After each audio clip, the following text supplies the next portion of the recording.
questions. You already prepared questions, but if new questions come up during the presentation, you can certainly ask them. So, ahora concluye. Mentes dormidas por programación continua. Mentes dormidas por programación continua. Paso a paso identifico y trato. Huellas escondidas en la arena, con el sonido de una gigante sirena. Sangre que en tus manos ni limpia ni seca, todo lo que tocas pretendes ignorarlo, pero la mancha es aquí. Soldado con espíritu de león, I shut the shop, and while I walk amongst the dead, caminando entre los muertos, walking amongst the dead, pero escándalo con mi fe. Despierta que tu can 15 segundos para nuestros pensamientos profundos. 3, 2, 1. Leí algunas de las preguntas que me hicieron, que me escribieron, que me comunicaron. Y vi en un constante que había como una inquietud sobre una particular poesía que estaba hablando.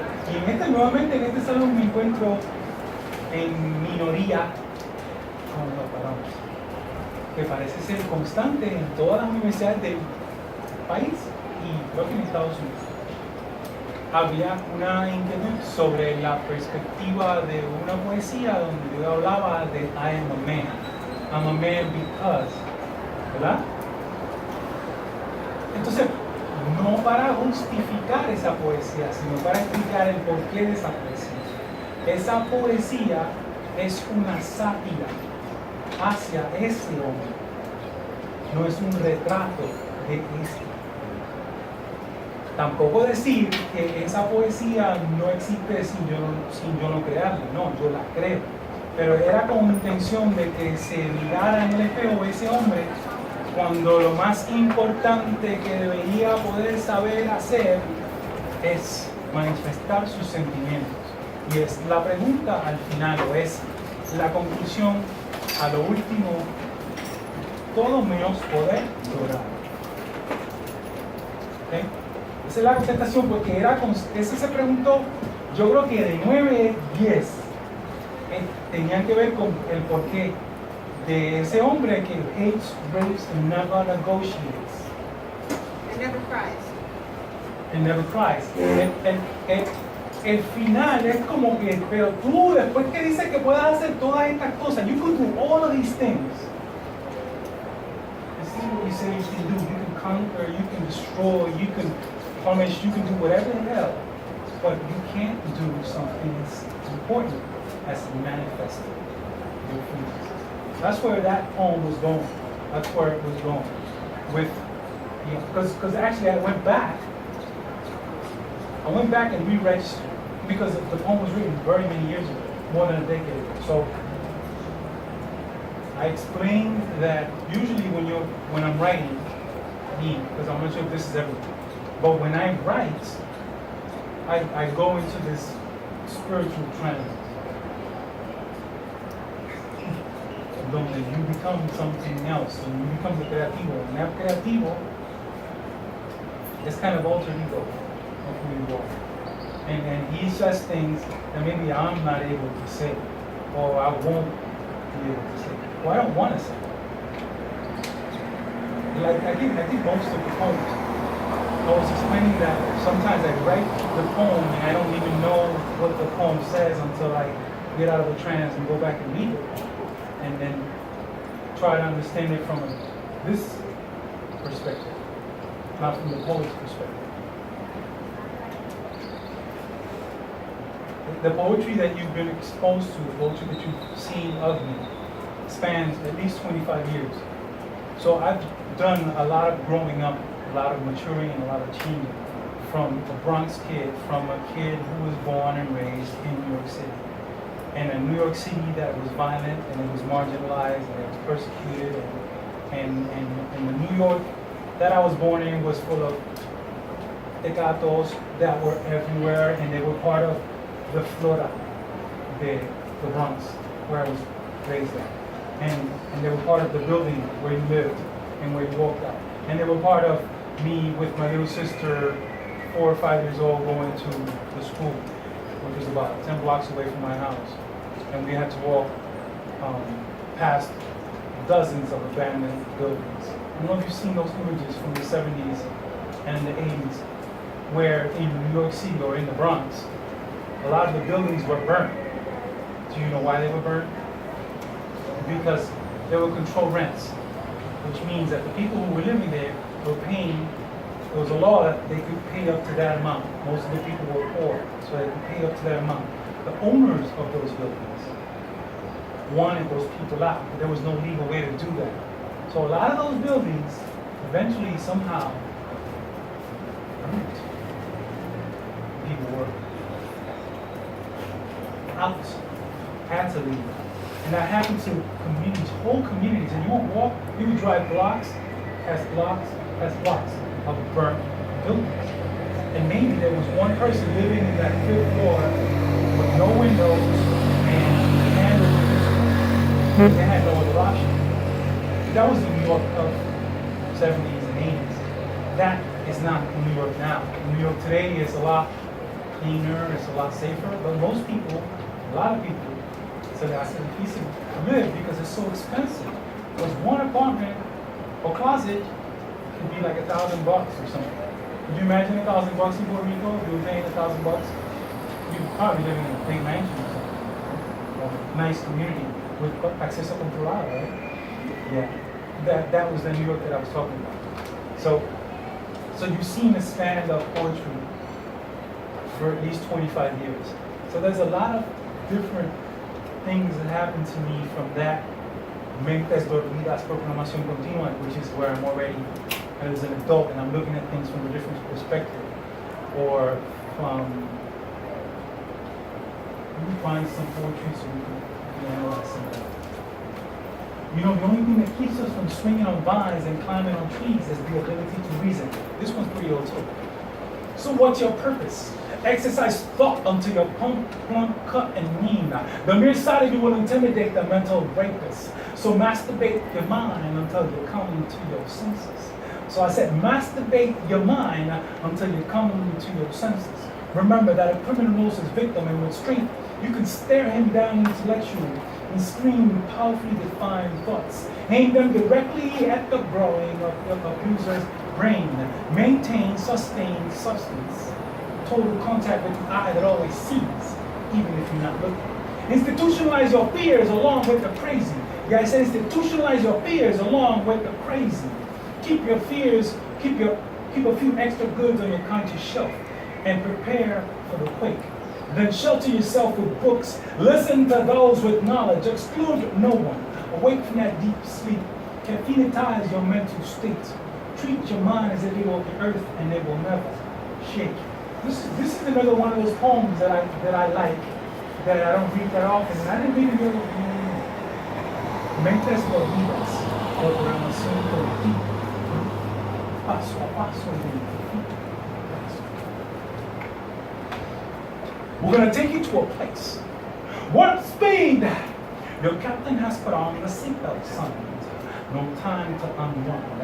Fuck decaf and I don't do that.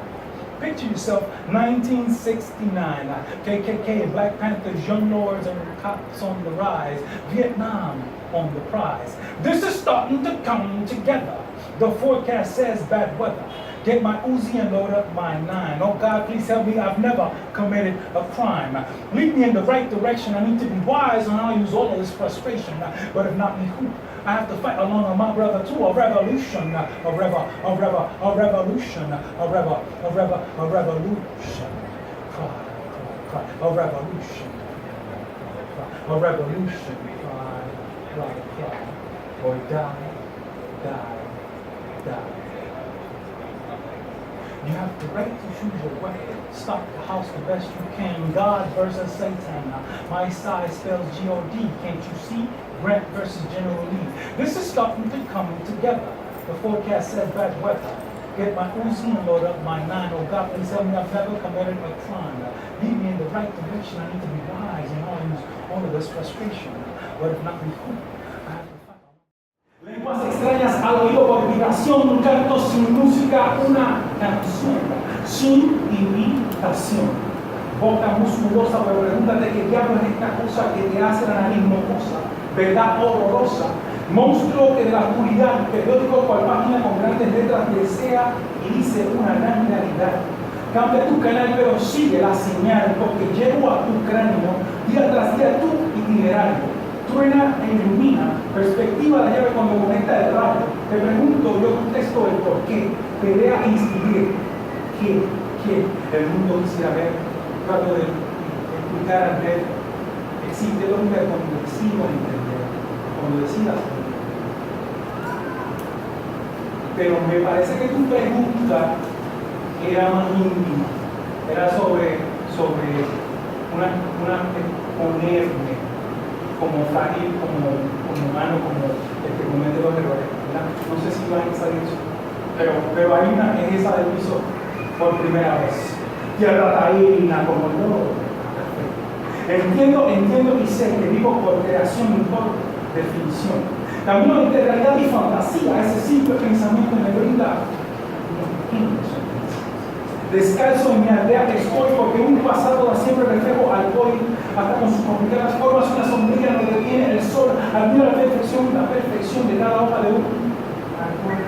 Digo y sigo, porque digo y sigo.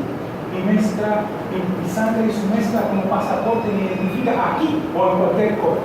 Grítame negro, me muy salvaje, desde la última gota de fuerza a cualquier guerra me arrastraré. Características de un tatuaje y cultura, trabajo de un artista que ni rodillas rezo hacia la altura. Y el disfraz no es nunca. Arrima, el mundo a mi belleza, disfruta. Más de 500 son los años calculados. Yuki-yu, por favor, mantente a mi lado. Traigo y tengo, porque lo que tengo traigo, un regalo al son por madre.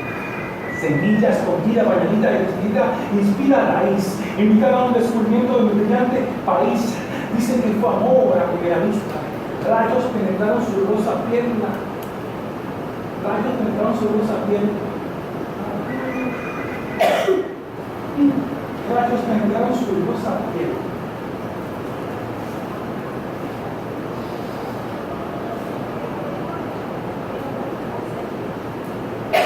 Semilla escondida, bañadita y vestida, inspira raíz, invitada a un descubrimiento en mi brillante país.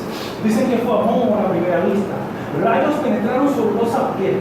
De su jugo ameas crearon deliciosa miel. Avisa controlar la lectura fuerte de sus pétalos, pero no sería suficiente, sería locura no entregarse totalmente. Esperando hora tras hora se encontró con un extraño, con ojos oscuros y misteriosos donde reflejaban maldad. Pensando en su vida, con las posibilidades de estar solo una noche. Seguro que no podría soportar su reproche. Tendría que vivir su existencia abandonando el amor por su creencia. If I was going to decide which of the poems, I think this would probably be one.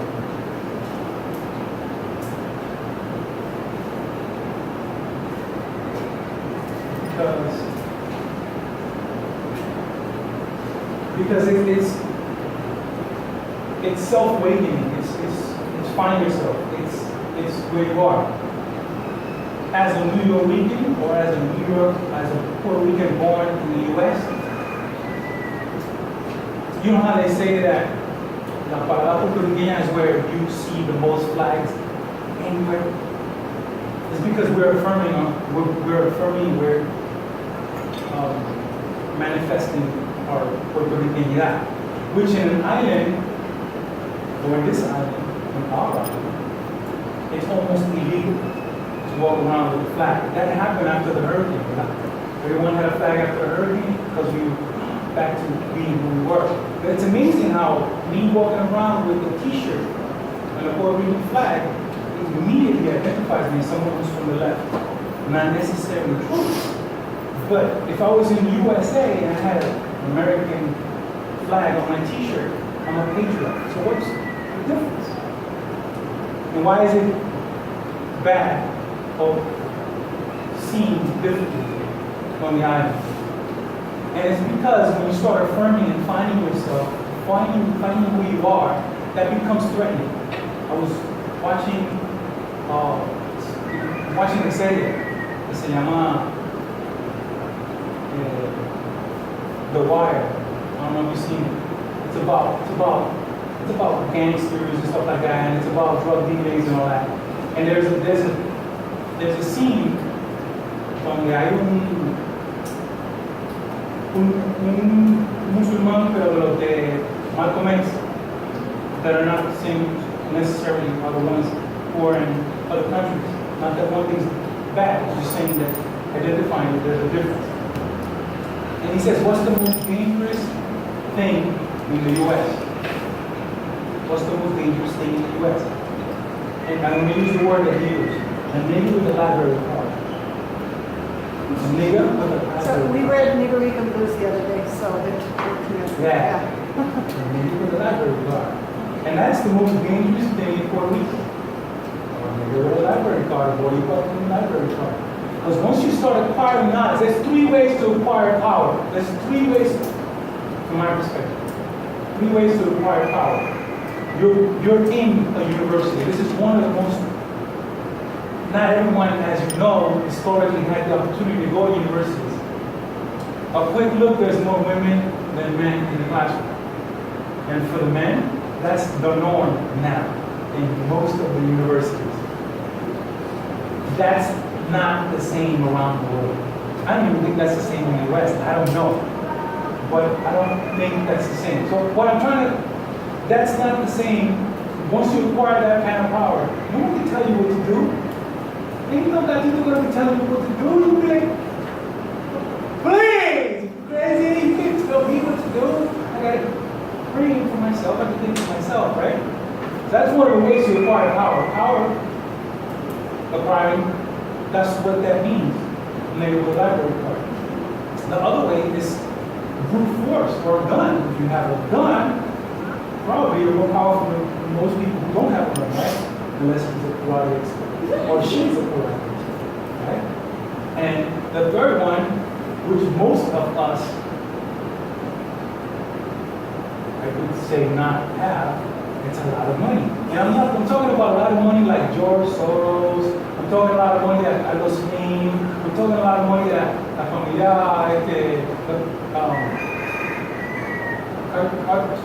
Bill Gates. the banco, the Bill Gates, Carla Group, that kind of money. You know, 3-4% of the population, when you can move people from an island, when you can move an entire population from an island, because you want to put your condos in that island. Throwing that out there for you. Alright? There be people who want to get us out of here so they can keep our beautiful island. Ask the Hawaiians. Ask them. Because they're living in the beach, because they can't afford to live in the farm building. So they don't have enough money. Can't find a good job because they're Hawaiians and they're Hawaiians. I'm just throwing that out there. Ask the Echumalito allá en Alaska. Ask them. See there. They're happy with the conditions. They got petroleum people out there, all right. Not wanted in no land. So I'm just throwing it out there. So there's 3 ways to acquire power. So you acquire power in any of those 3 ways, and maybe more ways. These are the ones that I decided. And then you definitely have options once you have the knowledge. You have more options than you had before.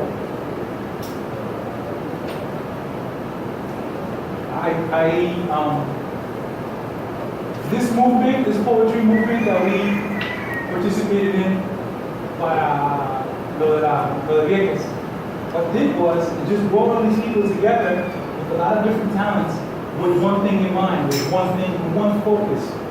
And it was this about working towards educating people about what was going on in Vegas. I was in Vegas before the Marine left in a classroom doing a workshop, a poetry workshop. And that day they were practicing ship to land bombardment. And I was at the other side of the island because if you know, the military personnel was on one extreme, the people lived in the center, And the other extreme was where they practiced bombing. They would rent vehicles out, so people, I don't know, from Venezuela would come and bombard vehicles. That's area. And while I was teaching, while I was giving a workshop, you could feel, I mean, imagine you're here now in Mayagüez, imagine the boom, kaboom, kaboom. There's no way you can learn in that environment. So people pretty much living that way for 50 years, for 50 years. 50 years. So that was like 2 generations of people listening to the people bombarding their lives. So we all of us gathered, and there wasn't like someone called us to participate. But what happens with that is that you become dangerous. Because when you're educated, and when you become a spokesperson, when you are heard, and when you have the tools to defend yourself, and the people who can't defend themselves, you become dangerous to those who want things to stay the way they are. And that happens. Do you remember? Do you remember way back when you were all marching in the streets, so they would raise your matricula? Remember that shit? You were all criminals. You were fucking criminals. To them. Not to me, but to them. You know why? Because of what they're doing today. Because now they can do whatever the fuck they want with us, and no one is there to prevent it. Because even the professors. Yo estuve ahí en la calle, Raúl. I know, that's what I'm saying.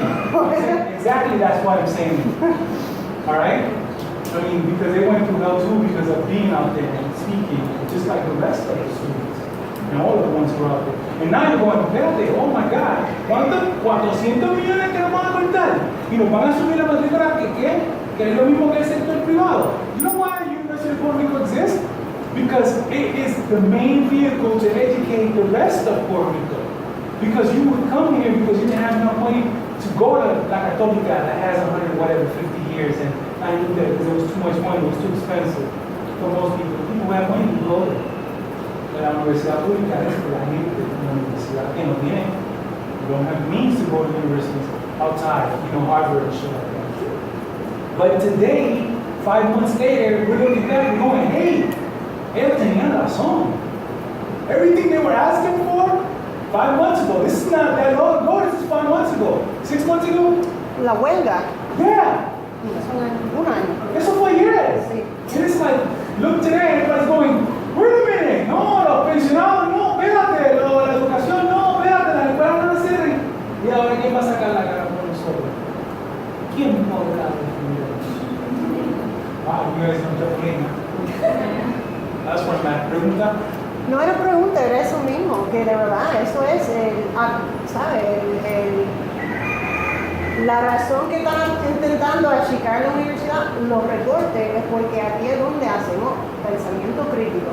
Y cuando seguimos pensando, vamos a seguir retando a los que tienen poder, y por eso los recortes, ¿sabes? Están recortando donde más le van a retar la sociedad y el gobierno y la autoridad. Así que eso es lo que quise traer, como esa idea de que de verdad ¿por qué la amenaza a la universidad? Porque aquí es donde estamos amenazando, ¿verdad?, a la estructura como existe hoy en día. Analizar lo que ha ocurrido en los últimos 4 o 5 años, cuando empezaron a desmantelar, por ejemplo, el Colegio de Abogados.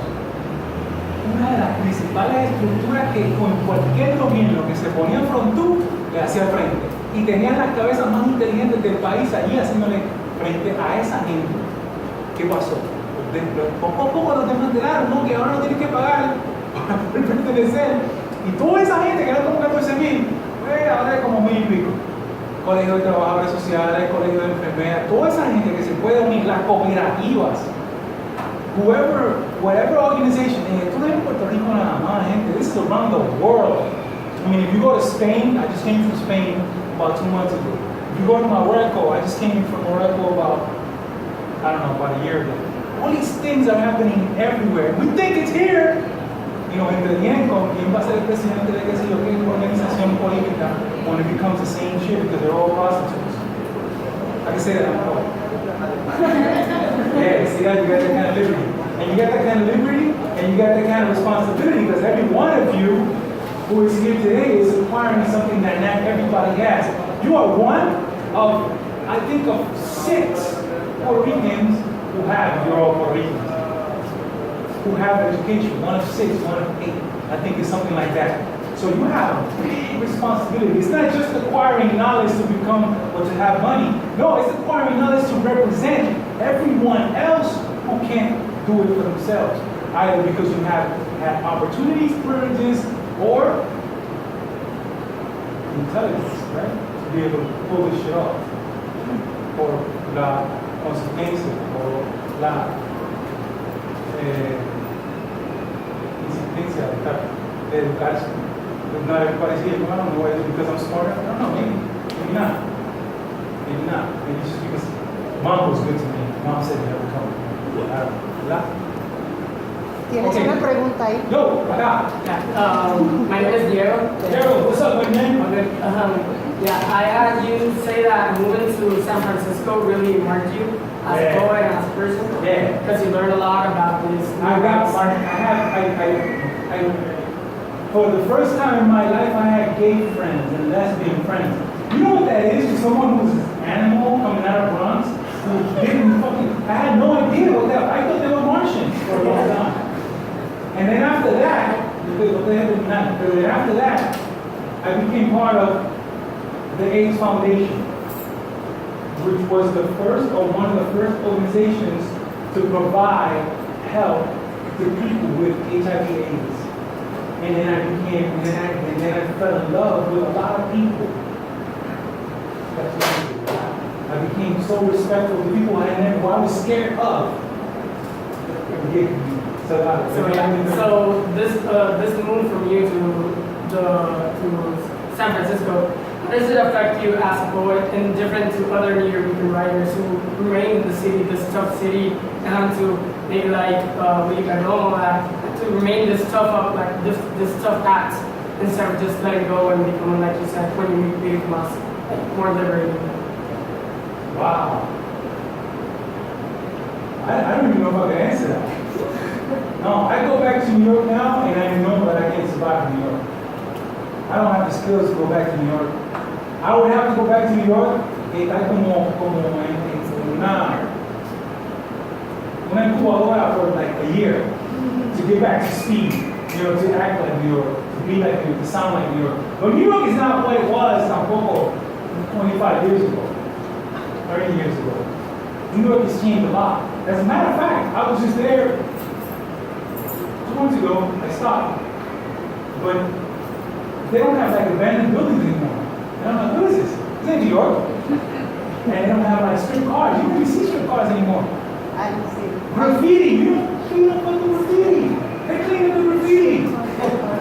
What is that? Fades. I don't want to go back. So maybe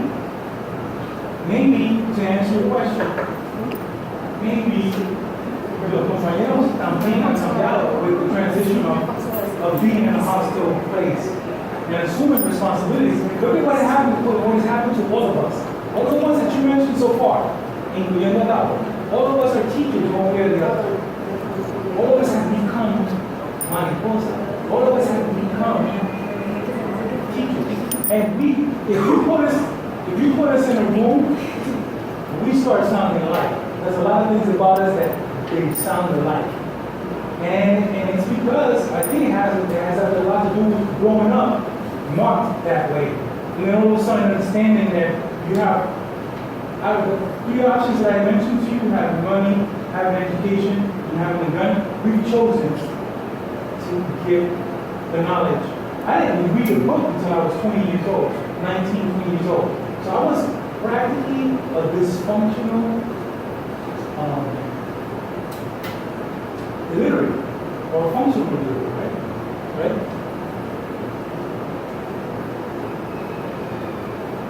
I had a girlfriend, it was a girlfriend, this is another one. I had this girlfriend, who gave me my first little book. It was called The Three Pips.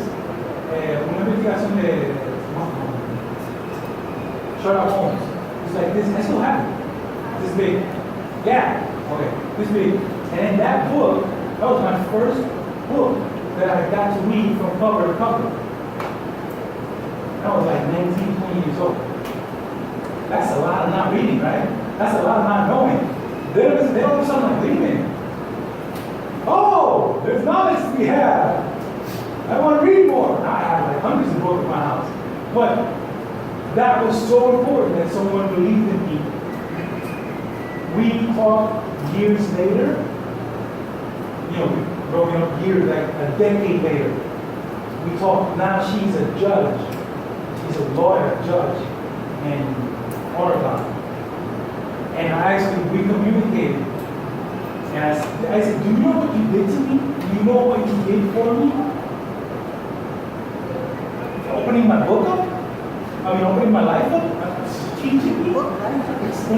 That was like, I would have been that same person who walked into that room and say, oye, ¿qué gente? I don't do that. I would say that. Me estuvo incómodo decirlo y si ofendía a alguien con la realidad. Right?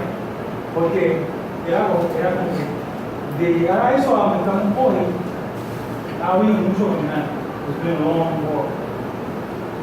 And I really hope that I've been able, I can look back and say, that was good, but I've become better. And I hope to become even more. All right. Questions? Una reflexión. Dale. I think what's beautiful about your experience is that it's both in books and outside of books. Because I think some people stay in the books and stay in the classroom, and that also limits their experience. So que de verdad es como importante poder expandir su mundo para estar en los libros y también en el mundo, right? Because I think sometimes we stay so much in school, so much in the books, and that's considered what's important, but then it's hard to, when life gets more complicated and when we confront challenges, we're not ready for that because we've only been kind of sheltered. So I wanted to mention that. Like, for example, when they say that someone's street smart. Yeah, street smart. I think both is important. Having both, right? Yes, exactly. I know that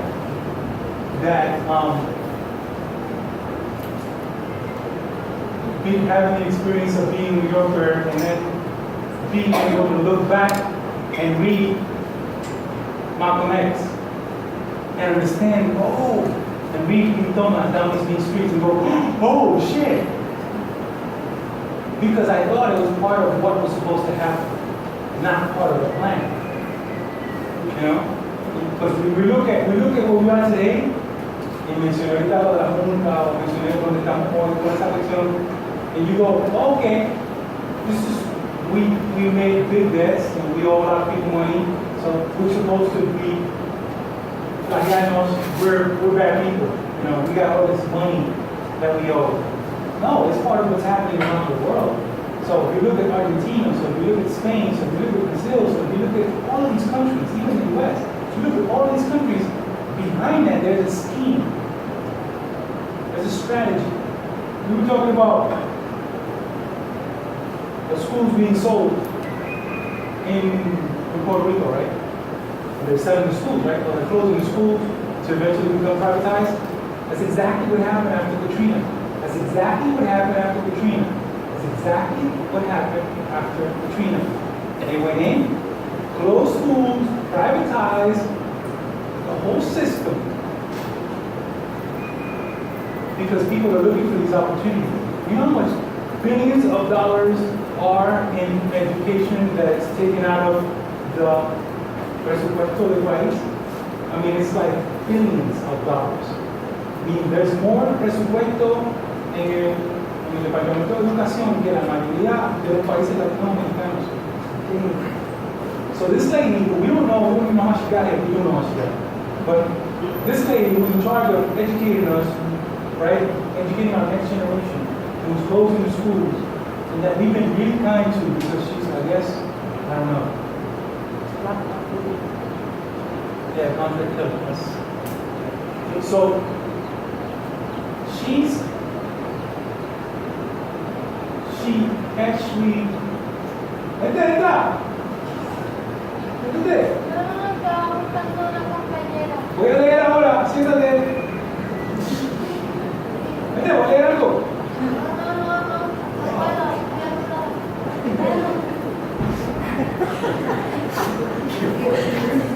Bueno, No, it's funny, right? That's funny. I'm going to try that next time. Yeah. Ralph, what was the first book? Espérate, voy a leer una hora. Dime. What was the first book you read where you recognized yourself in reading the book? Like the first time you read a book and you, in the characters or in the experiences that you were reading, you're like, oh, I see myself in this book.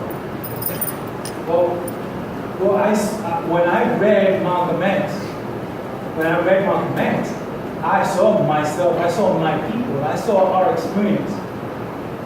When I read Peter Thomas, you see, that's what happened. That once I started to read, I immediately directed myself. You know, I read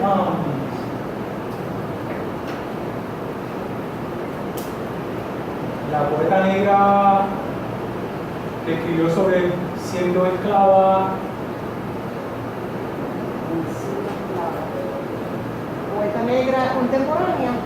Ya fallecida, ella fue esclava niña y después se convierte en una gran poeta, autora. Ella se llama Maya Angelou. Maya. Maya Angelou.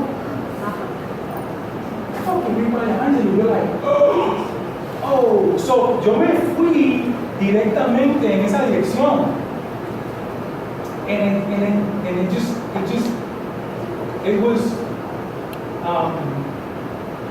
porque fue todo me atraganté con mucha de esa literatura. I was like, wow. And I started just buying these books and people, let me borrow that book, and all of a sudden, El Colonizado, you know, Retrato del Colonizado, Albert Mann, cosas así. Y no leo el Retrato del Colonizado. Les juro que cuando lean el Retrato del Colonizado vas a verte a ti, a tu mamá, a tu papá, al vecino y a cada uno de toda la gente que tú conoces a tu alrededor. Se llama El Retrato del Colonizado, de Albert Mann. Y el cortito, chiquitito, el pequeñito, es powerful. Y es sobre la experiencia de las colonias en el norte de África. Porque nosotros pensamos que nosotros somos la última colonia. No. ¿Y qué pasa con Guam, con las islas Norte de Mariana, Samoa? ¿Qué pasa con todas esas islas que están en el norte todavía? Hay montones todavía, bajo este sistema, que ahora se llama otra cosa, ¿verdad? Pero cuando leo esta gente, porque tú lees aquí y you go until the point where he becomes an addict. Most of, or all of his experience is my experience. So I could say that everything that he lived, although our generations, he was probably like, what, 20 years older? But the New York City he lived really looked a lot like the New York City I was brought up in. So I could see a lot of the stuff and a lot of the things that happened to me as my experience. So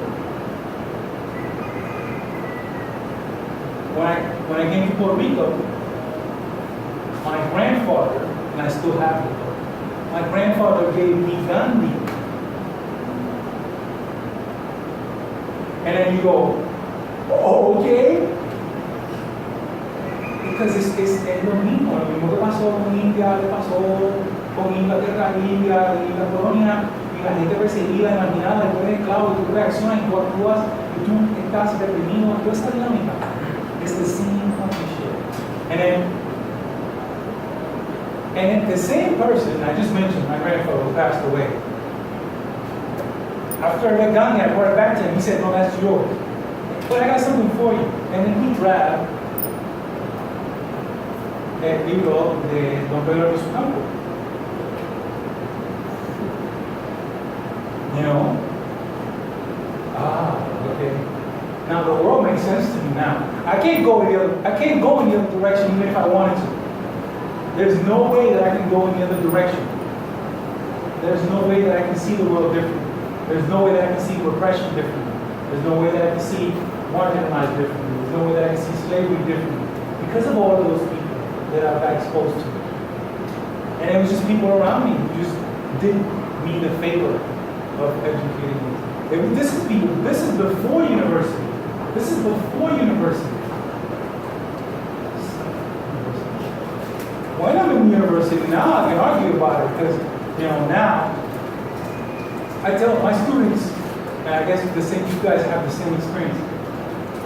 I hope to think that I teach people to have critical thinking, to question everything, and not to just read and pretend that that's the only answer to your question. You have to look beyond it. If you read today's newspapers, we have the privilege to be able to read Al Jazeera, we have to be able to New York Times, and we have to be able the privilege to read Telesumo.tv and have 3 different perspectives on how that same group of people who are walking from Honduras to La Frontera, different perspectives about what they are there for, what they mean to the world. I'm talking about different extremes, right? Because New York Times is not, Nuevo Dia and New York Times probably going to tell you things that sound alike and look alike because they have the same interest in mind, right? They're economic vultures, that's what they do, that's what they do. They've been doing for the last 30 years. We don't have newspapers on the internet, but now we do have internet, so you can read Al Jazeera and read what's happening in the Middle East and read Telesumo and then you can read Grandma.com. If you want to hear what Cubans are thinking or what the Cuban government is thinking, you have different sources to be able to come to your own conclusion. Not to say that one is right or wrong, but that you can choose. Let me read this. This is one of the latest, one of the most recent poems. I have more poems, more recent poems. We got about 2 minutes, right? We have 10, I think it's 7 minutes. Let me see. Okay, I'm going to close with this. 3:06. We're till 3:15. All right.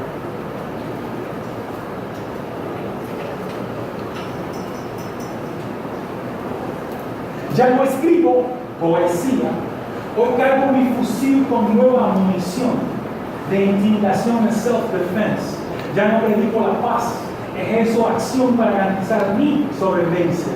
En contra de los que instan, ejercen, distribuyen el gen torcido, cuadrado y subliminal, que nos clasifican como animal en Palestina o en Moscú, en Cuba o en Congo. Ya no es modifica tu comportamiento porque tu útero será el padecimiento. Sembraremos nuestro futuro, todo depende de cada uno. Los que quieran traigan a exportar la jalea de maíz, plutocracia por muerte asociada. Lo sabía que pronto llegaría el hijo de puta agresor. Hoy que corran los malvados invocados por los grandes.